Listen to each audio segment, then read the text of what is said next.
All right, guys. Bang, bang. I've got Jeff here with me. Thank you so much for doing this. Oh, awesome to be here. Thanks. All right, we got a lot to cover. So let's just start with kind of the basics of inflation versus deflation.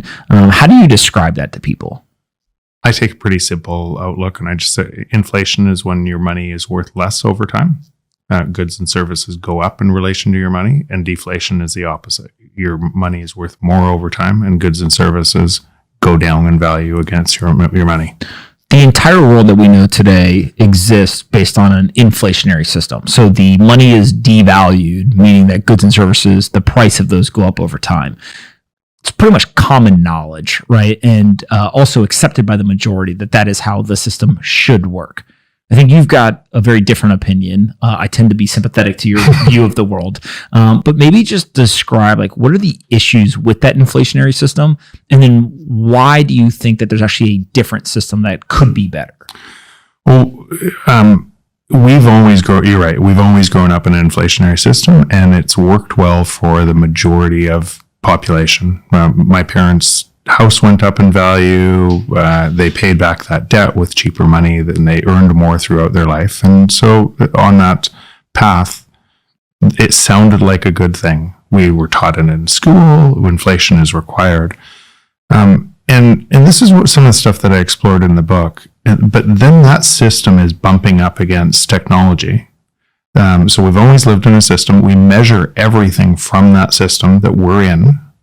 And then that system is bumping up technology, wanting to bring down prices really fast. What does technology do? Whether it's a CEO that puts technology into the company, whether it's you using technology does more for less. Right? No CEO puts technology in their company to make prices go higher. They do it to give you more for less, or to compete in an open market to drive more value to you. You use technology for the same reason. And so when you add up what's happening with technology bumping into this force of inflation that is really man-made, it's created man-made inflation, that you ask, how could those two systems work together?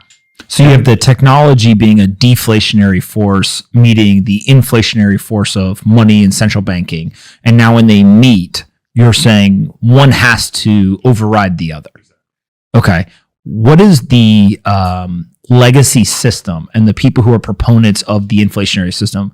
Do they believe that the inflationary system will be the overriding force there? Or do they actually think that the deflationary force is greater? It's hard to ask what every single person wants or doesn't. But what I would say is most people are trapped in a system and they have no idea that there could be a totally different system that produces better outcomes. They have no clue because they live in the system. They measure their house prices by the system. They measure their food prices by the system.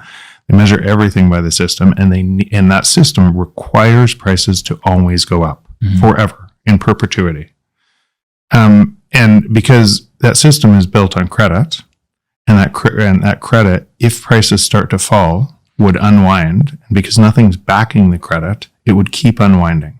And so if you allowed deflation to happen in that existing system, it unwinds to the ground. So you borrow money from me, somebody borrows money from you, and everybody thinks the other person is safe.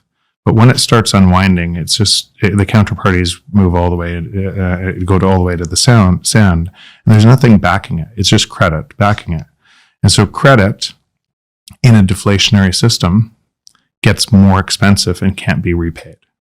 So that's really the problem with these two systems, but they're diametrically opposed. And so what governments are doing, they're trying to print more money, change the rules of free markets, and centralize markets essentially to print more money to pretend that system still works. And it has dramatic consequences. This entire credit-based inflationary system, it's basically a confidence game. Well, to a point. Okay. So again, let's go. It worked and it drove a lot of value to society for a long time. Yes, other countries, if you looked at the US, other countries it didn't work for and everything else, but with the reserve currency, it worked. It drove a lot of value for the economy. It can't work going forward. Okay, what is the impetus or the kind of milestone that changes. It did work, but now it can't work. So it always, if you break it down, and just ask yourself, why do I want my money to be worth less each year? That question kind of deserves an answer, because I don't think personally any single person wants their money to be worth less each year. But when they roll it up into a system, they think that that's a good thing. Mm-hmm. So inflation is just a hidden tax. So governments don't want to tell you the truth about the services that you want and what they need to pay for them. So they hide it in inflation. So because tax rates would go way higher without inflation. And so inflation is a hidden tax, but it's a hidden tax on the most vulnerable part of society. So it's for somebody like me with lots of assets, it's a windfall. The debt gets less, and the assets go up. My rents go up on houses and everything else. So it's a windfall. What you're describing, real quick, just for people who are listening, is there are, if we separate a population, let's say the United States, and we break it into 20%, so top 20%, next 20%, all the way to the bottom 20% of Americans. At some point, there is, let's say the top 50% have investable assets. They have non-cash, right, where they store wealth. The bottom 50%, again, general number, they don't have that. And so all of their wealth is in dollars. And what you're basically saying is that when the dollars are devalued, the people with the assets are benefiting. It's a good thing, right? They're encouraging it. They're cheering it on.